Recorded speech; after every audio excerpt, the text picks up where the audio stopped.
All right. All right, welcome to the audience that's watching this. Welcome. You don't see me, but you can hear my voice. This is Scott Pickering. I'm the general manager of the East Bay Media Group, which publishes the Bristol, Phoenix, and Warren Times Gazette. Here with me, also off camera, is Ethan Hartley, the editor of both of those papers. We have two distinguished guests with us to talk about the $200 million Bristol Warren school construction bond. And I'm going to start by turning it over to both of you. If you can introduce yourselves, give us the 2-minute version of what we're doing here, how we got here, and what you want voters to know going into November 7th when they're going to be asked to approve or not this bond. And I know 2 minutes is not enough to explain it, but just sort of get us started if you can. Sure. So I'm Anna Riley. I am the district superintendent. I am coming up on my 2.5 years here in the district, and I'm really excited to be a part of this project. So last February, we were wrapping up our previous 5-year capital plan. We're getting ready to kick off our next 5-year plan, which is a requirement of the state. So that kickoff is called Stage 1. We did a quick review, not a quick review, we had professionals come in, evaluate all of our buildings, and then submit that to RIDE in February. And what came out of that assessment was that there was a lot of work to do in our buildings and a lot of maintenance and upkeep, and just to do what the Department of Education considers priority 1 and 2, which is basically health and safety and safe, warm, and dry in a building, would have been about $30 million. And so we started to explore what that looks like. At the same time, the state had decided to continue the legislation, re-up the legislation that allowed districts to earn bonuses on reimbursement on big capital projects. So what we're eligible for as a regional district is 63%. That's our base reimbursement. We got that on a previous 5-year plan. We were eligible to get that on the next 5-year plan. However, the bonuses would allow us to get up to 83% reimbursement. So when the conversation around what the next steps were going to be started, we started looking at what the difference in cost would be to go to the 83%. We were eligible for the 83%. When it became obvious to myself, the architect, our team at the district, the school committee, that we could probably earn those 20% extra points, we began investigating what it would look like to really make the improvements that we need for students, the biggest one being a new high school. So we looked at the cost of renovating the current high school versus building a new high school versus some hybrid of that. And really the costs were so close, so similar, that we decided the best option would be to go with a new high school and then to do the work that needed to be done in the other schools to make sure that they also were up to the criteria that had been set out by RIDE. So when we looked at those total numbers and we looked at the bonding capacity for the towns, $200 million became our cap. And that's what we worked to make sure that we could provide the district with a new high school and do the work that had to be done in the other schools. So that's how we got to where we are today, with lots of steps in between, but that is the 2-minute version. Well done. Anything else to add, Nikki? Well, I think from my perspective, introduce yourself. Yes, I'm Nikki Piper. I sit in one of the Warren seats on the school committee, and at the moment I'm honored to serve as chair of the school committee. From my perspective, I have had to learn a lot about this process through school building committee, through talking with the experts, through talking with the project manager, the architect, the engineers, because it is very important to me that any recommendation that we make as a committee keeps the taxpayer in mind. So when people ask me, does this mean my taxes are going to go up? Of course, the answer is always yes. But I genuinely believe that if we don't do this now, the burden on the taxpayer moving forward will be much greater. This is the time to do this. For those who don't have kids in the district, I think as taxpayers, it is critical that we do this now, or again, that burden will just increase moving forward. And for parents in the district, I think that how we treat our kids is sort of how we are as a community, and I think our kids deserve better than the facilities that we're providing them. So I'm already going off script because I want to react to something. that came out of your opening remarks. Sure. If I understand it correctly, RIDE, State Department of Education, has put some priority, some emphasis on particularly high schools for improvement, modernization, investments. I don't know if I'm understanding that correctly. That's what I heard this morning, talking with a couple folks from Barrington, that there's a desire from the state to have Rhode Island's high schools be an area of upgrading and investment. So is that a part of the emphasis on a new Mount Hope High School, or was it the need of the building that it was the most critical need in your array of school facilities, or a little bit of both, or something else? What clearly led to Mount Hope High School being the greatest point of emphasis? So I would say that I think so for the public's information, I was at RIDE for 2 years before I came to Bristol Warren, and feel pretty comfortable in their process. And I would say the goal from the Department of Ed is modernization and upgrading of all facilities. High schools just happen to be some of the worst kept facilities in the state. So I think they're looking like a highlight, but it's just because, same as for Bristol Warren, they are the building with the most need.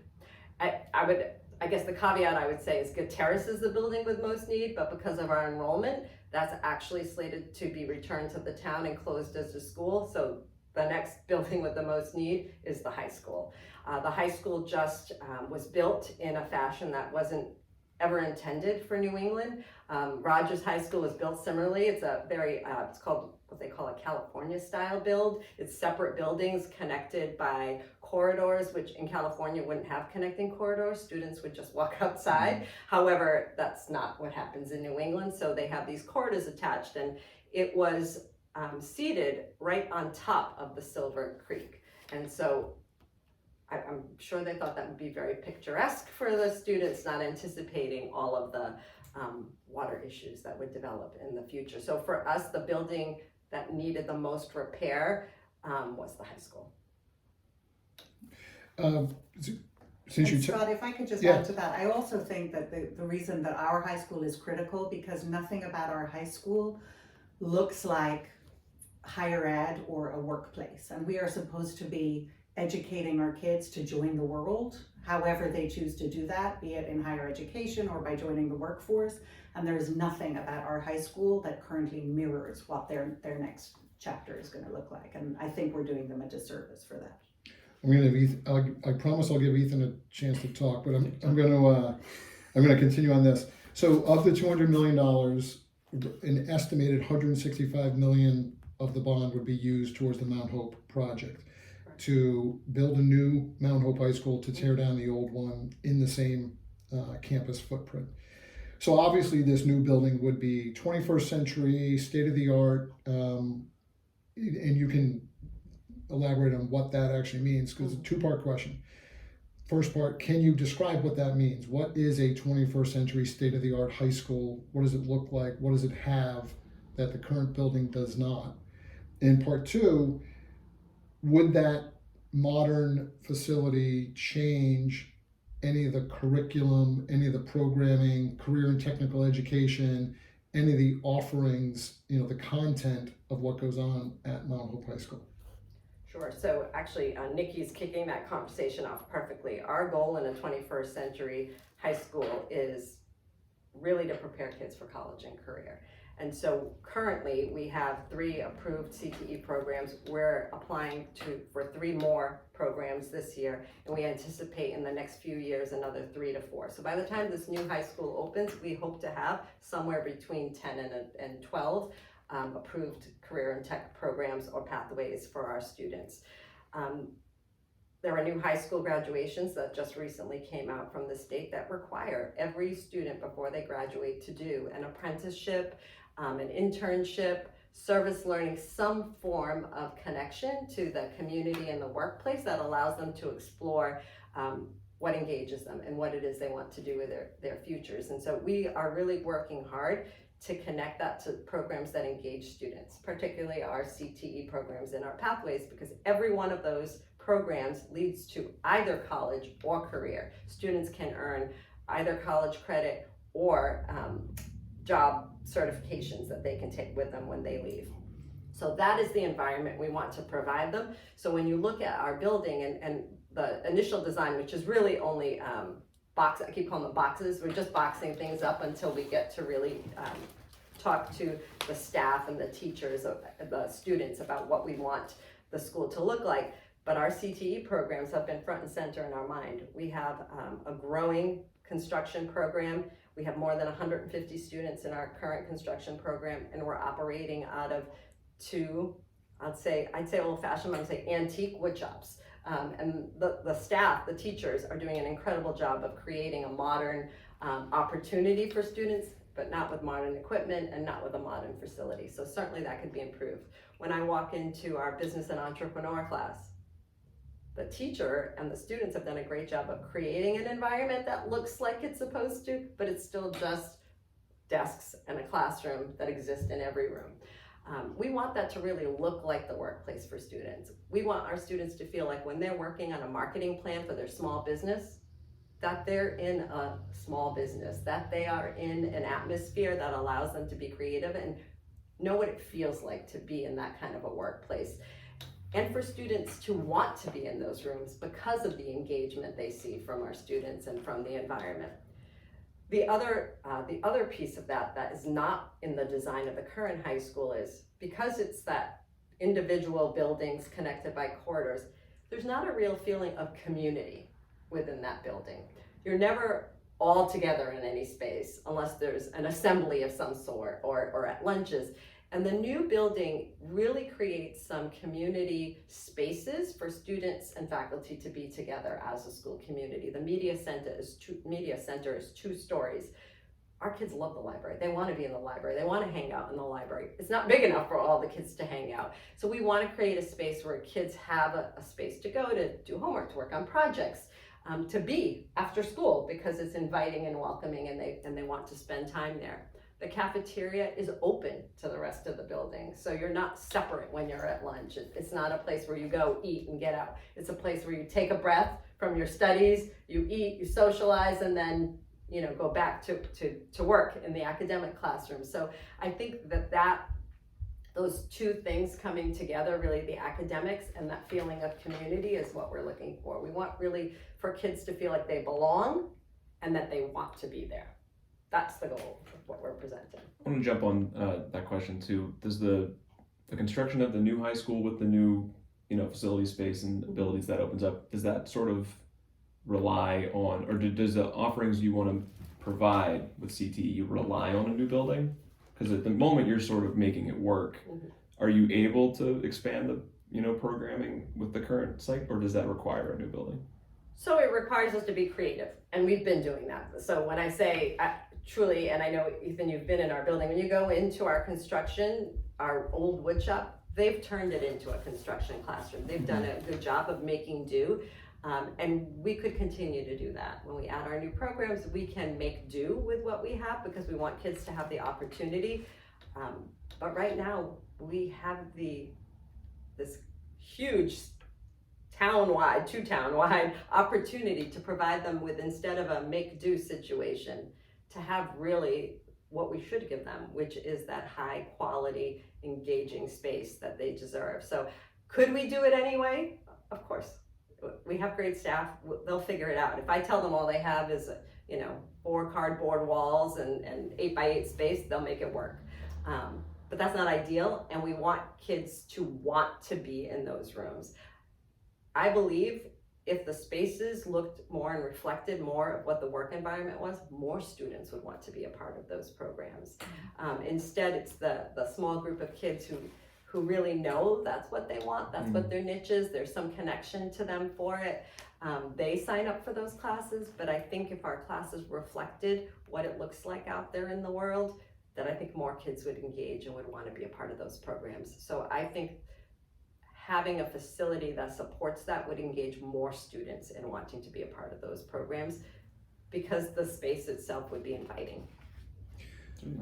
Some of what you've talked about so far are intangible qualities: feel, community, gathering, ambiance, and you didn't use the word energy, but that's sort of a theme of like, what does the building feel like? What is impact does it have on the people who come into that building, both student and faculty? Those are different those are hard to quantify in an analysis of X amount of money for X amount of space for X impact. Can you speak of either of you or both of you a little bit more about those sort of intangible things and what they, in your mind, what they mean and the value of those things? About the intangibles? Yeah. Well, I think, we've heard the term culture and climate repeatedly about our schools and the importance of that. And I think it was a term that has come up more and more since the pandemic as we reintroduce kids to socializing in an academic environment. And I think that culture and climate is an intangible. How do you measure that? Of course, we do surveys and we get feedback from families and kids and from staff and teachers. But it's still an intangible because it's still somebody's personal opinion. But I believe strongly that if you have a good culture and climate where kids are operating in an environment where they feel respected, they feel worthwhile, they feel excited, they feel engaged with the learning, both programmatically and with the environment in which they're learning, I believe that it is a matter of time, and I would say short time, before we see those tangible results in academic improvements. I feel very sure about that because if nothing else, just attendance is shown to increase when the environment is welcoming and creative and conducive to learning. So even if you just take an increase in attendance alone, along with that sort of increased engagement in learning, I think that that's where the intangible and the tangible kind of meet the road. And we do always look for that data to support even the intangible. Yeah. So we do have those surveys. There's a state survey that we look at that data from, but we also do our own internal surveys. And I would say that's where I do believe what Nikki said is that there is a connection between student success and those intangibles. We are working hard to improve scores. Today the scores were public. Our scores are up everywhere. I mean, we are working hard. The staff is working hard to kind of re-engage kids after the pandemic. I look forward to not saying we're done recovering from the pandemic, but it hasn't happened yet. But we are seeing those improvements. And so those improvements are happening. And as we continue to improve what we're offering students and how to engage students, that's the next layer. So we're building up those academics. We're trying to improve our chronic absenteeism. We have a very laser focused plan going on right now to really address that and to support families and get kids in school.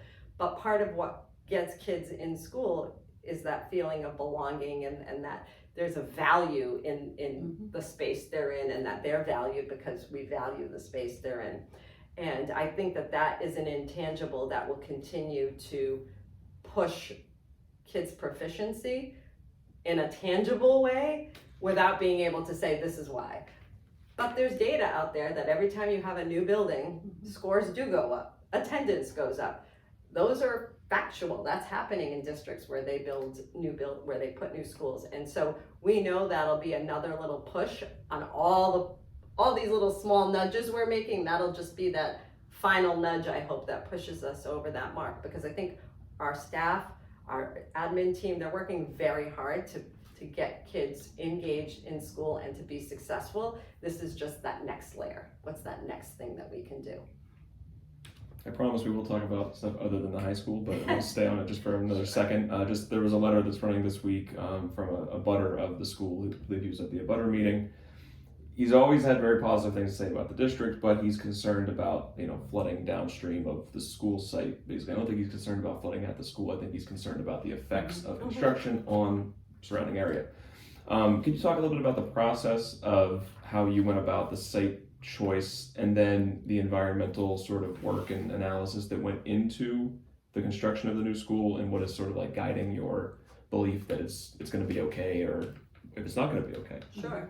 So the building committee did ask our project managers to look at all sites that were owned by the towns of Bristol and Warren to see if there were another property other than the current one the high school was on that might be more appropriate or right size for what we wanted to do. So there were 27 properties owned by both Bristol and Warren, which were all reviewed by our project manager and also by the architect firm. And really it came down to there were only 2 pieces of property, one in Warren by Hugh Cole and the current property. And then when they actually walked the Hugh Cole property, it has more water than where we're on and isn't quite large enough, so we decided to stay where we are. And if you've heard some of our building committee meetings, and I think I've even heard PMA say, who are OPMs, say this at our school committee meeting, that typically when they're building on the same property, the school is already on the most ideal spot on the property and they have to find another next best spot. We are not in that scenario. We are actually almost in the worst spot you could build on the property, and we have the opportunity to move the high school to higher ground, out of the floodplain, to a drier spot on the property. And we have been working with DEM, and coincidentally PAR, who was working with the town and DEM on the Silver Creek long before we started talking about a new high school, is also the engineering firm that's working with our architects to look at making sure we're addressing water runoff on the current property. And I'll tell you, this is not my field of expertise, but I've heard them talk about this a lot, so I'm just going to try to share what I know they've said. So we do feel confident that what we're doing is going to improve the water runoff.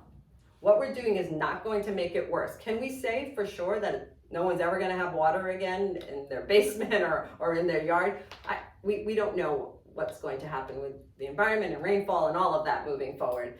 I certainly wouldn't want to try to predict that. However, what we're doing on the property, I'll give you a few examples. So one of the issues with the current building is it has a what they call a solid foundation. It has a basement. That's not permeable. So water doesn't seep under the school because it's a non-permeable surface. So all runoff from the roof and from around the building just runs off to the road. The new building will have what they call a raised foundation with a French drain and pylons that will allow water to go into the ground where the high school is. So that creates more permeable surfaces, which is good. We want the water to go into the soil. We'll also have retention ponds where DEM has designated them around the property that will help to slow the flow of water into the neighborhood. It'll go in, it'll be filtered and cleaned and then slowly released. That helps the quick flooding that we have right now. So right now, if we have an hour of downpour, the water just goes. You can see it. It floods on our property, and so we assume it must flood on our neighbor's property. But all of the things that we're doing to create more permeable surfaces, the water retention, the filtering of the water, so we're not putting dirty water that's coming off our parking lot and collecting all those chemicals back into the Silver Creek, will be cleaned before they're released into Silver Creek. And it should reduce the amount of water that goes into the neighborhood. So I wish I could say to people, I promise you're not going to have water in your basement. I can't make that promise, but what we're doing will make it better, not worse. We'll move off the high school for a moment, talk about some other aspects. A significant change in this new model that would be put in place if this bond goes forward and plans stay the way they are now, would be moving all of the district's 5th graders to Kickamuit Middle School and dividing the school into 2 academies, we're calling them. One academy for grades 5 and 6, another academy for grades 7 and 8. Can you talk a little bit about the aspects of this change? For instance, Bristol's 5th graders for the first time would be traveling out of town to go to school in Warren at the middle school. You'd have 10-year-old children with 14-year-old teenagers under the same roof. So a lot of change brought about by this. Do you look at these as potential problems, opportunities? What are your thoughts on this part of the plan? So when we submit a plan to ride, it doesn't just include facilities. We have to talk about what the educational enhancements are, and that's actually part of the way you can earn bonuses is you have to demonstrate what you're doing in terms of educational enhancements. You heard some of the ones at the high school. For me, I see this as an opportunity. So I came from Portsmouth where we had 5th through 8th in the middle school. The curriculum for 5th and 6th grade is very aligned. The standards are very similar. and we can group kids in a way that allows teachers to plan and team, which we're doing right now in our 5th grade in very small ways, because we only have 2 of every grade in all of our schools except Hugh Cole, where there are 4 of every grade. And just the planning that I see happening between the 4 teachers at Hugh Cole shows me what can happen when these teachers really put their minds together. And I hope you have a chance to look at their scores, because they all went up at Hugh Cole. They've been working very hard on it. And scores went up in the other schools too. But that opportunity to plan together and to look at students in, in a group environment and say, okay, if we put this group of kids together, we can help accelerate this block. We might need some remediation with these kids. Putting 5th and 6th grade together allows for planning across those 2 grades that will only enhance those educational opportunities. And I've spoken at every one of the school's open houses. I've met with PTOs, and I think for some parents, they are a little worried about, like, ooh, my 5th grader is going to be in that building with the 8th graders, but we have designed the plan in such a way that 5th and 6th grade will be on one floor. That will be the 5th and 6th grade academy, and the 7th and 8th grade will be on the 2nd floor. So can I promise they'll never see each other? No, I'm sure they will see each other on the way to the nurse or on the way to the office or something. The only other time they'll be together will be on the bus. But I have to say that we typically don't have bus issues, and we usually sit students according to grade. Kindergarten sits in the front, 5th grade sits in the back. I mean, we do have 5-year-olds with 10-year-olds on a bus, so this is not out of the realm of normal. And just, I think, for a lot of folks, it's context. So there are districts, I've worked in a district where, because the district was so large in terms of surface area, we were 60 square miles, K-12 rode the same buses. Like, it just becomes what kids get used to, and I have to say, we have great kids. We don't typically have issues on the bus, and we certainly rarely even have 8th graders picking on 6th graders. If 8th graders are nudging, they're usually nudging with each other. They're not nudging with the younger kids. So that's not a worry for me, and I'm not trying to be naive about that. It's just been my experience that this is more of an opportunity than a challenge, and I think it will really allow for 5th graders to have more, for 5th and 6th grade to have more opportunities. So not only will the teachers be able to work together and collaborate, but now 5th grade can also take part in some of those electives. So band is a big thing at our high school and in our middle school, and now 5th grade will get to be a part of that and be able to join band, to be in our STEM electives, to be take part in the various art options that exist at the middle school, because it's a larger school and we're able to offer more. So I think there are a lot of opportunities that will outweigh the challenges for 5th grade being with 6th grade. Thanks. Curious, Nikki, do you have anything to say on the 5th grade changes? You have children that went through the district. I do. I have one. My youngest is still at KMS. Yeah. And I actually, back in June, I went to KMS PTO and I spoke about this. It was very much an idea that we were floating around at the time, just to get people's reactions. And interestingly, there were some teachers from the middle school who were also parents who were in attendance. And obviously I can't speak for all teachers, but the teachers who were present were very excited about the common planning time and those opportunities that they would have to work with the teachers of those kids 1 year sooner, because again, as the superintendent said, the curriculum of those grades works, 5th and 6th works very well together. I hate to talk about my experience and my kids, because that's not why I'm on school committee, but I can say that my kids, when they were in 5th grade, would have benefited by role models who are in 8th grade, more than I think kindergarteners benefit by role models who are in 5th grade, if that makes sense. For me, those ages of 10 to 14 make more sense as a cohort than 5 to 10. I think that those are kids who are thinking the same way. They're starting to look ahead to being big kids at the high school. I think that in every way, again, but back to climate and culture, those ages do make sense. And I know that by 5th grade, my kids at least, and I spent a lot of time volunteering at Hugh Cole when my kids were there, those kids are ready. Like those 5th graders halfway through their 5th grade year, I think they're ready. And every piece of data also shows that kids meet the expectations that we provide them. So if we have high expectations for our kids, both academically and in terms of how they behave, I think that we will be very surprised at how they reach those expectations if we allow them those opportunities. Yeah, I don't have any hesitation. I do understand parents that do. Every kid is different. But again, it's our job to meet every kid where they are, whether that's in, you know, first grade or fifth grade or eighth grade, and whatever building they're in, our job doesn't change in that regard. So. And then just a really quick technical question for you about the busing. Is there enough capacity on the buses to be able to transport those fifth graders from Bristol? We do. Okay. Yeah.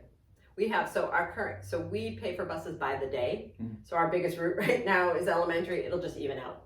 We'll actually have the same number of buses still running, but the ridership, sometimes I get calls from folks who say, the bus is empty, why are we paying for that bus? But it's because we've already paid for that bus for the day, but ridership tends to decrease as you get closer to high school. So our elementary buses are the fullest, and then they're a little less full at middle school, and then quite a bit less full at the high school. So we have plenty of bus capacity for that shift. Mm-hmm.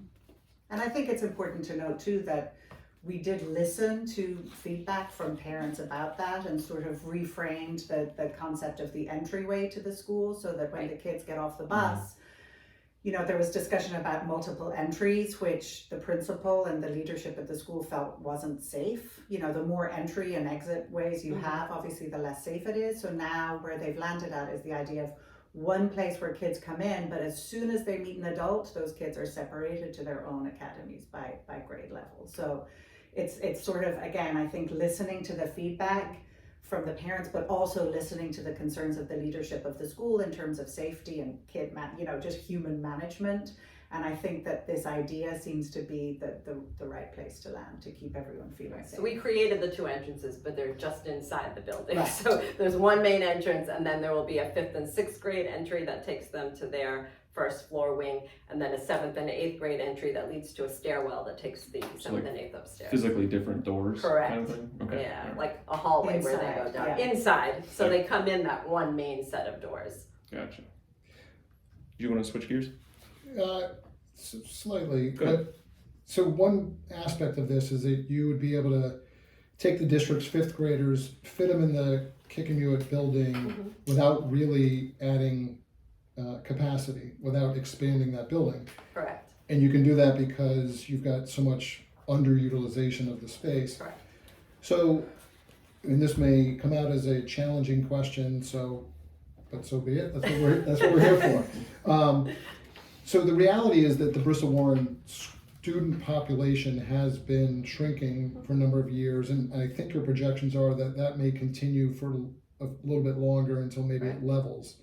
So this would be a $200 million investment, you know, something never before seen in the history of these communities, a municipal capital spending project like this. This would be $200 million investment into a district with a population that's been shrinking and might continue in communities with, frankly, an aging population. We're seeing more empty nesters and retirees moving in here, and condos, and downsizing houses and moving into these communities. So how do you explain the $200 million investment into the public school system in these communities? So what I'll say is our enrollment is declining, but not at a steep grade. So we are projected, we are at about 2,830 so kids currently. What we're projected for 27-28, and we had two studies, two sets of demographers who verified these numbers for us, is to be down about 120 students from that by then. But those 120 students are spread across K to 12. So that's not enough of a decline that would cause us to continue to shrink. It does allow us to close Gutierrez, moving 5th grade to the middle school, so they will actually be utilizing most of the space. There'll still be some space there, but more of the space will be utilized. And we're building a high school that's right sized for the amount of students that we're projecting. And then the 5 years out after that do look like a leveling off for the district, where we may lose a student or two, but it looks as if the population seems to stay pretty consistent for at least, we can only do out 10 years. So the next 5 years look to be pretty stable at, the numbers go up and down 5 or 10 kids. It's not that 100 number that we're seeing. So once we get to 27, 28, again, we're building a right size high school, we'll be appropriately fit at the middle school, and we'll be able to close Gutierrez and be right sized at the elementary level. Thank you. You're welcome. So if you were Nikki out I am. campaigning, if you were out campaigning in favor of this bond, Yes, which you have been. have been, what do you say to different folks you might meet? Let's say empty nesters on fixed incomes who are living here and their kids are grown, or to a family who's just recently moved here who in this real estate market had to stretch to buy a house here. What do you say to justify the cost, the impact on property taxes?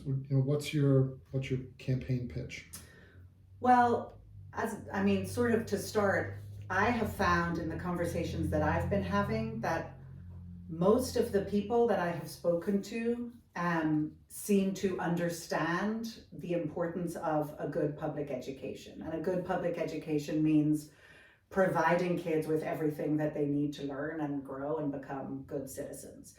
So I've spoken with people who've made a different choice for their kids. They've sent their kids to private schools. So they're paying, $50,000 a year per kid to send them out of district. I've spoken to people whose kids are grown. I've spoken to older people who just moved to town. But I have found the one consistent thing is that there is a common understanding that good public schools are important for the strength of a community. And that does not seem to be in discussion. That seems to be something that, I'm an immigrant, and when I moved here and started looking into public education and the importance of public schools, it was one of the things that made me fall in love with this country. It is a country that looks after our kids. And so luckily the people I've been speaking to do seem to see that investing in schools is a worthwhile investment. For others who are looking at it more granularly, my tax dollar, all I can say is that I cannot predict the future, but all of the numbers that I have looked at, and it's important to me that I'm standing behind a message, obviously, that I believe in. So even though I'm not on the building committee, I've attended every meeting, I've spoken, I'm lucky to have a seat at the table, I've spoken with all of the experts. And I do truly believe that if we do not do this now, I believe that the impact to the taxpayer will just become greater. I feel like we're just pushing the problem down the road, spending money every year as we go on Band-Aid solutions. And then when these extra bonuses expire, we'll be back to our 63% reimbursement rate, maybe. And the expenses will have become greater, the reimbursements will have become less. Every indicator seems to also imply that those costs are going to go back up again. We're sort of seeing a nice plateau in terms of construction costs right now, but every indicator seems to be that those will increase again. So I get nervous that if this does not pass, our costs are now, instead of 200 million, going to look like more like 300 million, but we will not have that reimbursement rate. So if you live in this town and you're a taxpayer in this town, I believe that this is the time to invest. Otherwise, we will just be spending more. And just a quick number for that, the difference between that 83 and 63 with those bonuses. So a $200 million bond with interest and expected payments at a 4.5% interest rate, which again, we're picking all the higher range numbers. Annually, if we only got 63% reimbursement, the towns would collectively pay 4.6 million. With 83% reimbursement, it's 2.1 million annually. That's just such a tremendous difference for 20% additional bonus that I agree with Nikki. Not doing it now while those bonuses are available to us will only cost taxpayers more down the road. And although I don't live in Bristol and Warren, I'll tell you, my daughter and son-in-law do. They bought a home here a year ago, and so I don't campaign for the bond. My job is to support the district and do what I can to improve outcomes for students here. But I also know that I hope my future grandchildren will come to school here, and I want them to have the best possible facilities to learn and grow in. And so I do think that taxpayers who don't have children or who have grown children or grandchildren or nieces and nephews see a value in a good public school system as an improvement to the entire community. And that's really been the feedback that I've heard at different events. I've tried to be at a lot of public events, both in Bristol and Warren, to just talk to people and share information. That's just what my job is, to share information. And I have found that most people not only say, you know, of course, we understand, but this has been a long time coming, has been another phrase that I've heard people say. I feel like I may have met the entire first graduating class of Bristol High School, because they will say to me, I was in the first class, Or and they it taught flooded in the first then. class. Or they Or they taught. taught. And it flooded then. This has been a long time coming, which kind of always shocks me, but I really have met quite a few people who have said that to me. I think the other things that sort of out talking to people about this, school safety, which we haven't talked about, is a huge issue. And every single person in this country knows how important school safety is right now. And the current high school has almost 30 doors in and out from the exterior to the interior. It has narrow corridors with corners, and it's not a safe building for our kids. And I think that that is something that everybody in our towns can identify with, the importance of building a facility that can do our very best to keep our kids safe. And the other thing too is, you know, the idea of a public school being part of the community as a whole.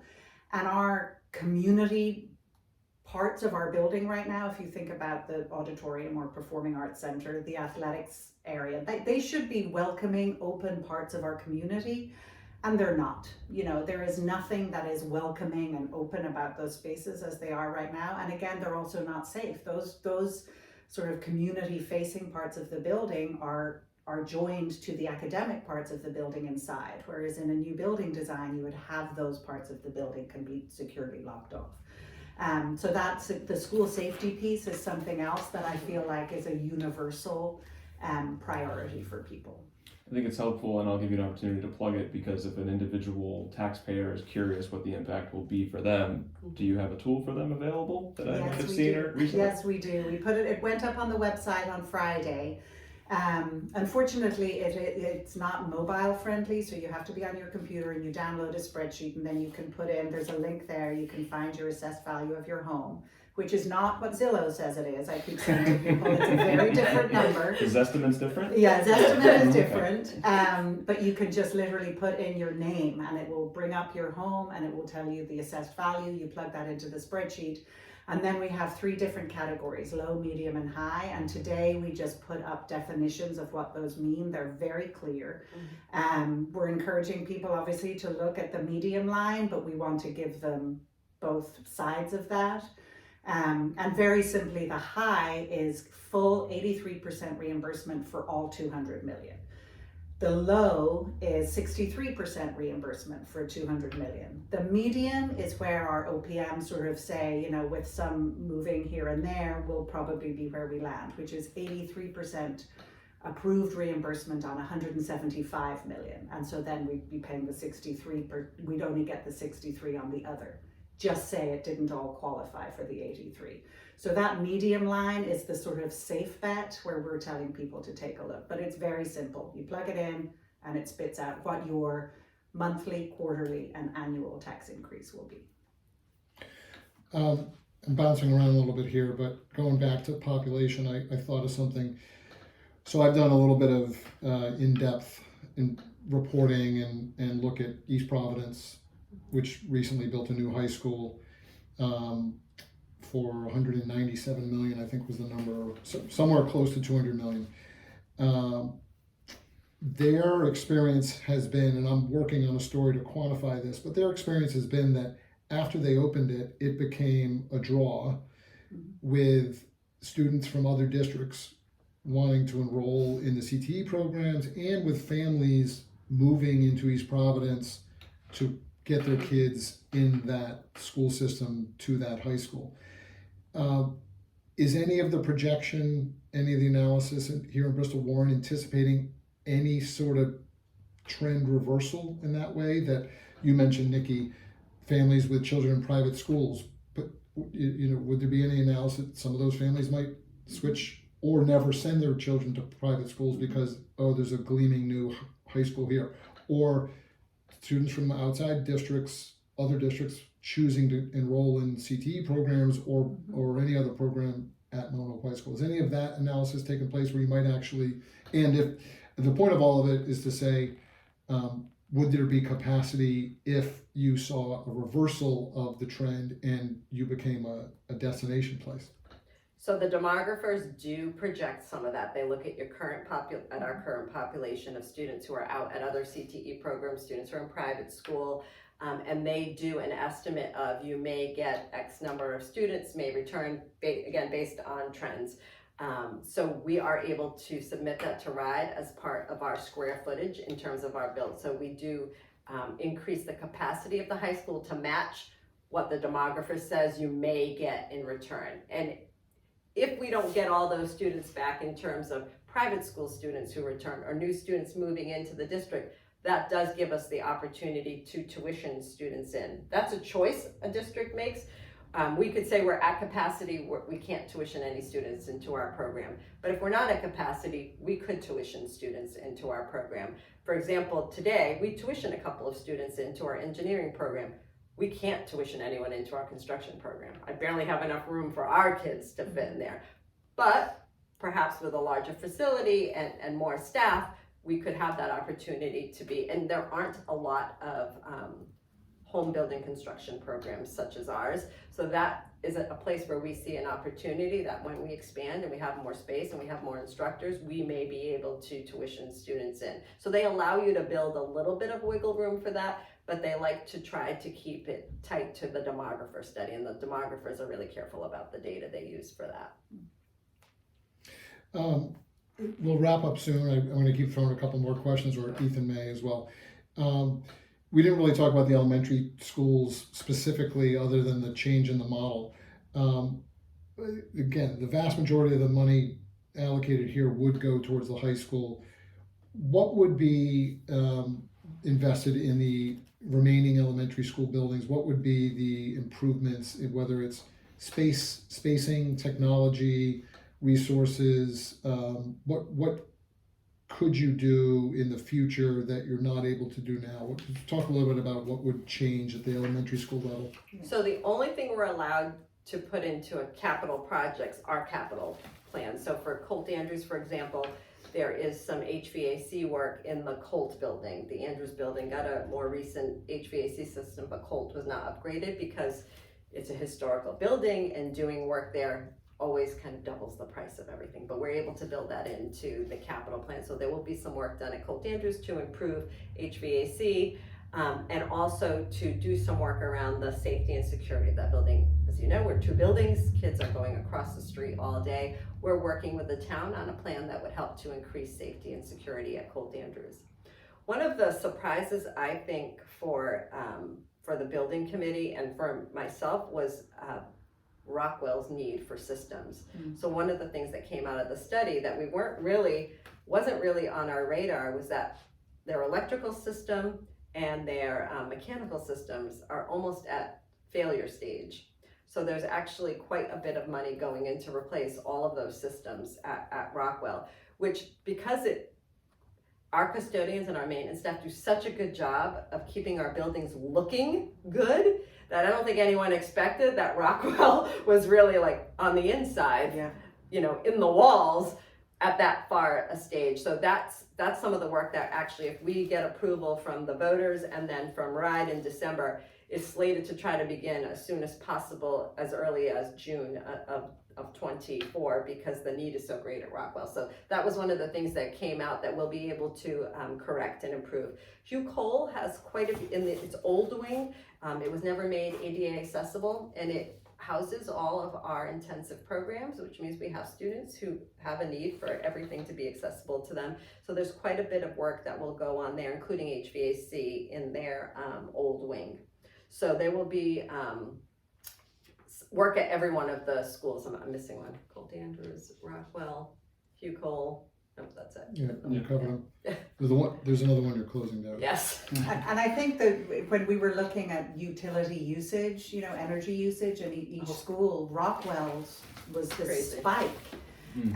which is when we discovered that their MEP, their mechanical, electrical, and plumbing systems, I'm learning, That's right. all need to be updated. So, you know, that's also when you start to look at, we're spending money now that hopefully we will see an eventual savings over the course of, you know, the next however many years. So if I'm hearing you correctly, does that mean that you can't directly use this bond money for things like new furnishings, furniture, smart boards, you know, modernization, educational tools that would more modernize classrooms? Right, so it won't be in the bond, but what it allows us to do is free up all the money we're dumping into maintenance today into those things, because we do have a plan to improve, to do those educational enhancements, both with furniture and technology, with our own district funds, because we're freeing up funds that we're right now pouring into all the Band-Aids at the high school, at Rockwell, at the other buildings. You know, we just put a rooftop unit at the middle school. I would have loved to not have spent that money now and waited to put it in for the bond, but we couldn't wait. What's that sort of projection of how much you could save from not doing that type of maintenance if the bond passes? You got a ballpark number, or does it change year to year? So obviously? we have a maintenance of effort requirement on maintenance, and that's currently, I want to say it's like $3.1 million that we're required to put in as maintenance. And I think last year we spent just over $5 million. So it's a big chunk of money that now we can take and use to improve technology and furniture. And I have to say our building principals have been working at furniture, knocking it off like one room at a time because that's as much as they can squeeze into the budget. So this will allow us to kind of do that, maybe whole grades at a time, replace furniture and technology as we go. Our technology is actually pretty good in a lot of our buildings. Our tech teams worked really hard to keep that, you know, they have a 5-year we have a 5-year technology plan. And so we're always looking to make sure that the equipment our students are using is up to date. We'll just continue to manage that. It's more some of the furniture. If you go into some of our buildings, I'm sure the same desks people sat in 30 years ago are still in those rooms. So we want to kind of modernize that. And I'm sorry, it's still kind of in the weeds on that same topic, but like for the new high school, if it's a new building, does that? It's all included. You So in include a new furnishings? build, you get Correct. furniture and Okay. tech. There's a Alright. per pupil allotment for both. Gotcha. Okay. Yeah. So that's all included in the Yeah, 160. I tried to get it stretched out to the other buildings, but they told me no, I can only do that for the new building. Is there anything else we haven't talked about either of you would like to touch on before we sign off? Any parting words? Anything else you want to visit? I guess I would just say that the work that's planned in this bond is a continuation of our district strategic plan. We adopted a 5-year plan a year ago, and we have been working towards fulfilling those goals. Some of them very tangible, and some of the intangibles, the culture, the climate, the facilities. All of that have been things that have been prioritized and itemized in our strategic plan. And I feel like these are the almost the mechanics of what we're doing to go along with all the instruction and the culture work. Now we need to also make sure the buildings are up to snuff with what we're doing. But I think if anyone were to read our strategic plan, all the things we're working towards in the new high school, at the middle school, you know, the creation of the academies, expanding preschool, is all tied into the work that we've planned to improve the district over the next 4 years. Yeah, and all I would add is that it is really important to us on the school committee that people feel informed. This is going to be a low turnout election. We have tried to do everything we can, being out in the community, meeting people where they are, as well as being online. I've put my cell phone number out there, my email address out there, because however people vote on this, I want them to feel really informed and have all the information. We don't take it lightly. This is no small thing. This is a big thing. This is a once in a lifetime project as well as a once in a lifetime opportunity, I believe. So none of us are taking it lightly. We've had all of the right experts in the room who have been rigorous and thoughtful in coming to where we are today. So I really want people to feel informed. I want them to feel that they've had access to all of the information they need to make this monumental decision, and then get out there and use the democracy that they were provided. I already did. You're wearing your sticker, you voted. Did you vote in favor of the bond? I did. Okay. I voted in favor of the bond. But wouldn't that be awkward? Yeah, yes, I did. And I was someone who couldn't vote. I lived in this country for 20 years and I couldn't vote. So it feels more like a privilege when you had it taken away from you for a while. So I was there first thing this morning, delighted to exercise my right to vote. All right. Well, thank you both for being here. I will Thanks for having sign us. off. You're welcome.